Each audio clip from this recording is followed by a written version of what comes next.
PT BFI Finance Indonesia ini bergerak di bidang usaha pembiayaan konsumen, sewa pembiayaan, serta anjak piutang.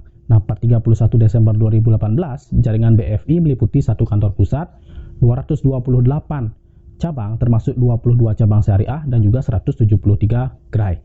Nah, perseroan memfokuskan kegiatan bisnisnya pada pembiayaan konsumen untuk kendaraan-kendaraan roda 4 dan juga roda 2, serta membiayai alat-alat berat dan non-alat berat melalui sewa pembiayaan. Oke, dari kinerja laporan keuangan yang disetahunkan ya, total dari kuartal 1 sampai kuartal keempat, di tahun 2022, perseroan berhasil mencetak pendapatan senilai 5 triliun rupiah. Nah, ini naik dari tahun 2021 yang hanya berhasil mencetak pendapatan senilai 3,8 triliun. Nah, untuk laba bersih sendiri, perusahaan berhasil mencetak laba bersih dari kuartal pertama sampai kuartal keempat di tahun 2022 senilai 1,8 triliun. Naik dari tahun 2021 untuk periode yang sama selama 1 tahun yang berhasil mencetak laba bersih senilai 1,13 triliun. Kemudian laba bersih tadi yang meroket senilai 59% tadi itu bersumber dari mana sih?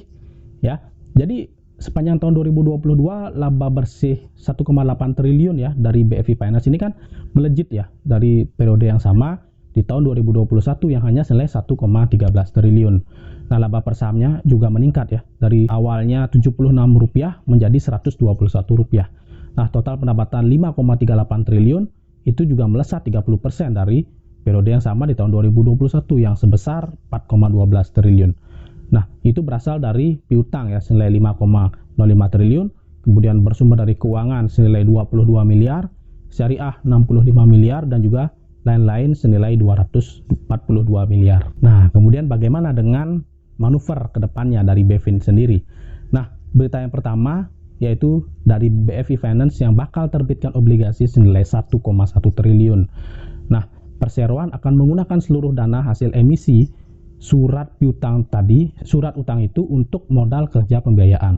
Nah, berdasarkan prospektus ringkas, obligasi tersebut akan diterbitkan melalui penawaran umum berkelanjutan atau PUB 5 tahap 3 tahun 2023. Nah, ini merupakan bagian dari PUB 5 senilai total 6 triliun.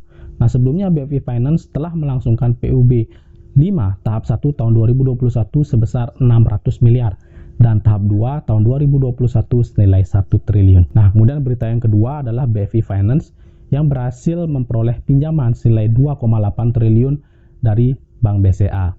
Nah, teken dari perjanjian ini dilaksanakan pada tanggal 29 Desember tahun 2022 silam.